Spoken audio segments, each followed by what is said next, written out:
caso do movimento balístico primeiro, certo? Lembrando que balística é a ciência que estuda o movimento de corpos lançados ao ar livre, né? Por isso que a gente aplica essa condição que existe a gravidade, ou seja, uma aceleração constante, normalmente na vertical, certo? No eixo Y, enquanto na horizontal, no eixo X, não existe aceleração. Na prática pode ter, certo? Porque você pode ter atrito, certo? Que vai causar uma aceleração ou uma desaceleração do corpo no movimento X.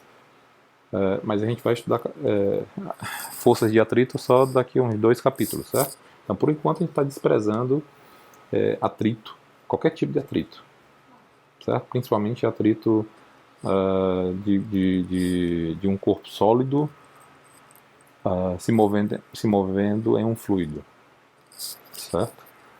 Quando a gente for estudar atrito, a gente vai ver quais são os tipos de atrito que existe, bom, atrito é uma força de superfície, então pode ser entre dois corpos sólidos, então a superfície sólida, ou pode ser entre superfície sólida e um fluido, e pode ser inclusive uma superfície entre dois fluidos, certo?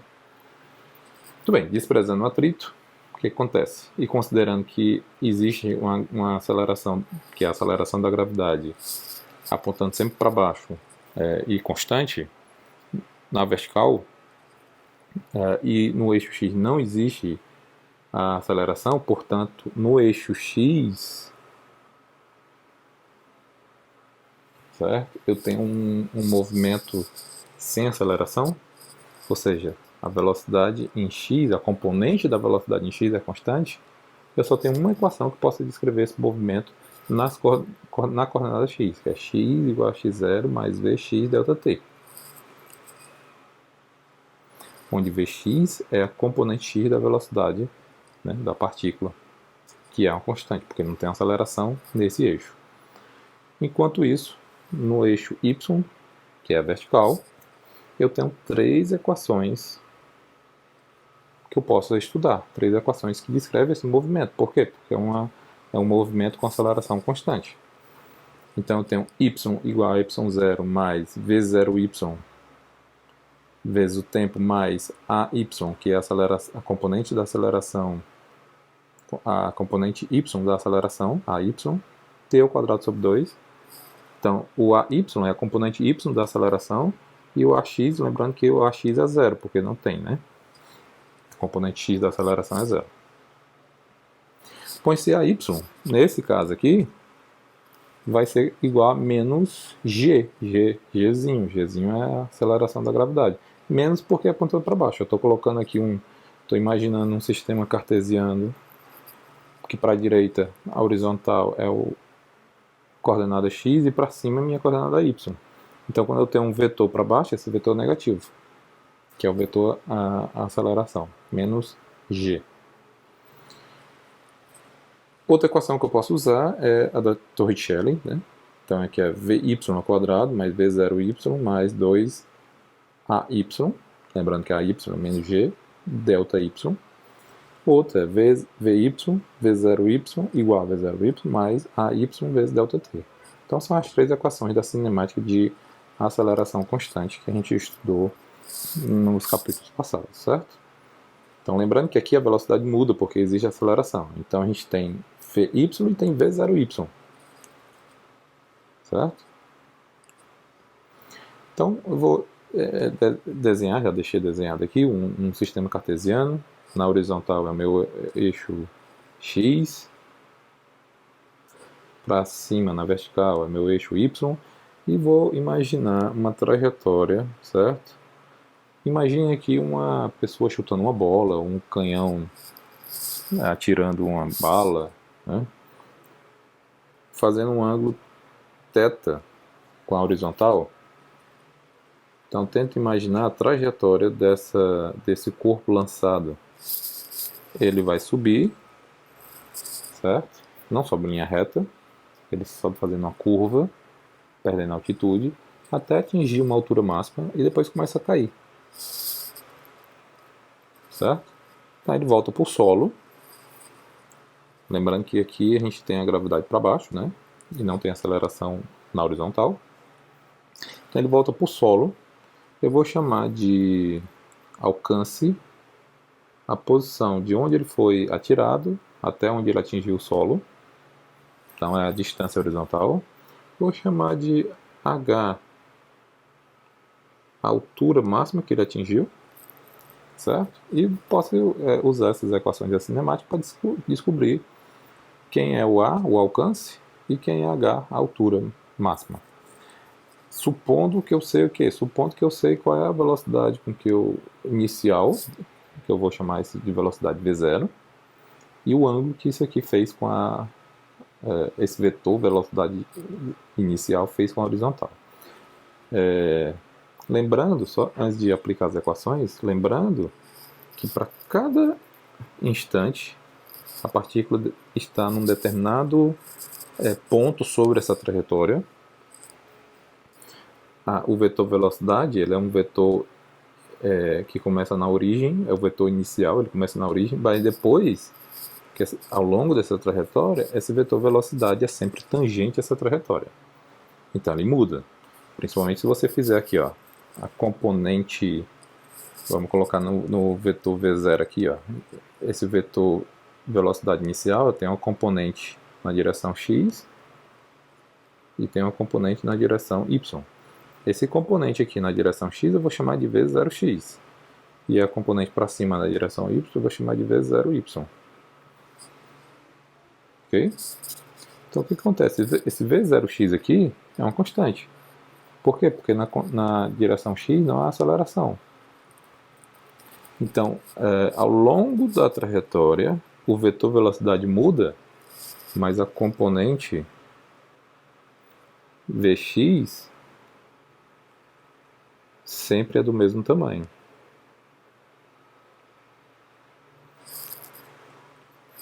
Certo? Isso não muda. Então, o vetor velocidade vai mudando porque ela é tangente à trajetória, mas a componente x dessa velocidade é sempre o mesmo. Ok? Aí você pode chamar aqui de V0x ou simplesmente Vx. Vx, porque é igual. Isso não é verdade para a componente y. Então, inicialmente, o vetor V0 da velocidade inicial tem a componente V0y, componente y dessa velocidade, mas à medida que a partícula vai subindo e depois descendo, descrevendo essa trajetória, esse vetor velocidade, a componente dessa velocidade, que é sempre tangente à trajetória, a componente y dela, que eu vou chamar agora de Vy, vai diminuindo até chegar no ponto mais alto. Quando ele chega no ponto mais alto, o Vy é igual a zero. Então, no ponto mais alto, a velocidade só tem componente na direção x. Certo? Então você pode, inclusive, estudar esse movimento. Se você olhar de perfil, né, suponha que você chuta uma bola, por exemplo, você só vê uma bola subir e descer. Então, do ponto de vista da componente y, não há diferença nenhuma de você jogar essa bola para cima. Ela para, ela vai perdendo velocidade, porque ela está subindo desacelerada, indo contra a gravidade, então eventualmente ela para e depois começa a cair, de forma acelerada. Certo? Então é isso que a gente vai fazer aqui, a gente vai separar esses dois tipos de movimento.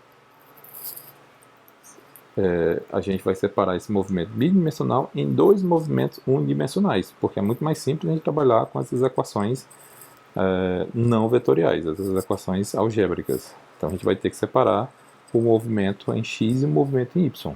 Então, na prática, o que a gente está fazendo é substituindo o movimento bidimensional vetorial por dois movimentos unidimensionais, onde não precisa de vetores.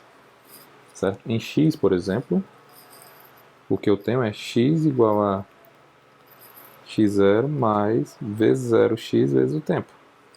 Se você colocar x menos x0, x menos x0, isso aqui é igual ao alcance A, é a distância entre a posição final e inicial. Isso aqui então é igual ao alcance, é v0x, que é uma constante, vezes o tempo, Que tempo? É o tempo que ele levou para fazer toda essa trajetória. Ok? Então, em x eu só tenho essa equação. Agora, em y, eu tenho várias. Certo? Eu posso usar, por exemplo, essa equação aqui. Y igual a y0 mais v0y vezes o tempo menos g t ao quadrado sobre 2. Se eu considerar esse tempo aqui, todo o movimento de subida e descida, esse tempo aqui vai ser o tempo total e, portanto, igual a esse tempo aqui da equação no eixo x. Certo? Se ele sobe e desce, y é igual a y0, porque ele volta para a mesma altura, ou seja, ele volta para o chão. Então eu vou ter aqui v0, o t pode cancelar então com o quadrado do t. Então me sobra aqui v0y igual a g vezes o t sobre 2. Então daqui eu tiro o tempo. O tempo de toda a trajetória é 2 vezes v0y dividido pela gravidade. Substituindo esse tempo aqui, que eu suponho que eu não conheço o tempo, eu estou tentando encontrar uma relação para o alcance e para a altura máxima em termos da velocidade inicial, certo? E vai aparecer, obviamente, a gravidade. Supondo que eu não sei o tempo que ele gastou para fazer todo esse movimento. Então eu quero desaparecer o tempo aqui. Então substituo o t na equação que eu encontrei aqui. O alcance igual a v0x igual a t. O t que eu encontrei é 2 vezes v0y sobre g. Então eu vou ter alcance é 2 v0x v0y sobre g. Quem é v0x e v0y? Vamos voltar para cá. v0x é a componente x do vetor velocidade v0. Então v0x é... E esse vetor v faz um ângulo θ com a horizontal. Então v0x é v0 cosseno de θ, enquanto v0y é v0 seno de θ. Então aqui v0x e v0y aparecem multiplicando um com o outro no alcance. Então v0x é v0 cosseno de θ, v0y v0 seno de θ. v0 vai aparecer duas vezes, então o alcance é 2 vezes v0 ao quadrado sobre a gravidade cosseno de θ seno de θ. Certo? E aqui eu vou usar uma relação da trigonometria, onde seno de 2θ é igual a 2 vezes seno de θ cosseno de θ. Então aqui eu tenho 2 vezes cosseno de θ seno de θ, isso é igual a seno de 2θ. Então o alcance vai ser v0 ao quadrado sobre g seno de 2θ. Então aqui eu estou escrevendo o alcance. Eu sei o alcance desde que eu saiba qual é a velocidade inicial, o módulo da velocidade inicial e o ângulo que ela faz com a horizontal, θ, e eu saiba a gravidade. Certo? Então suponha que eu estou no planeta Terra, então eu conheço a gravidade. E eu suponho que eu tenho um canhão que atira com a V0 constante. A única variável que eu tenho aqui é mudar o θ, que seria a inclinação, né, do canhão em relação à horizontal. Como é que eu faço para atingir um alcance máximo? Alcance máximo é quando esse seno de 2θ é igual a 1. Seno de 2θ igual a 1 quando esse 2θ é igual a 90 graus. Portanto, quando o θ é igual a 45 graus. Alcance máximo, mantendo V0 constante e G0 constante, mudando o θ, é quando esse θ é igual a 45 graus.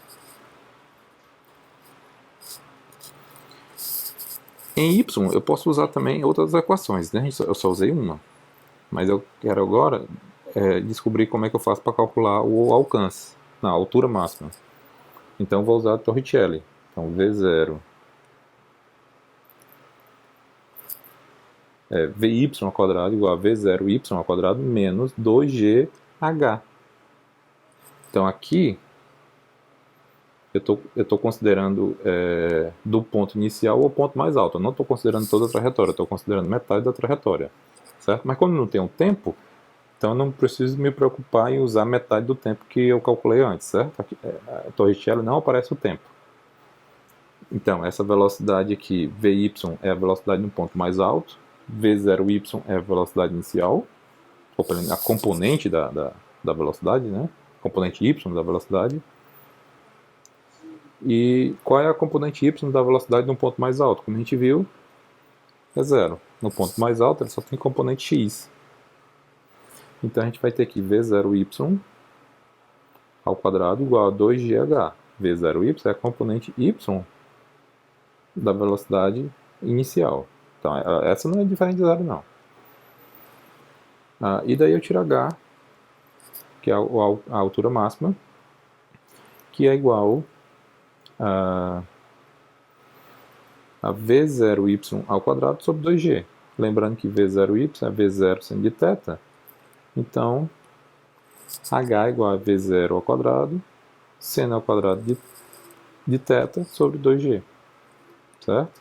Então, uma equação por alcance máximo, desde que eu conheça v0, a gravidade, e o ângulo que o vetor velocidade faz com a horizontal.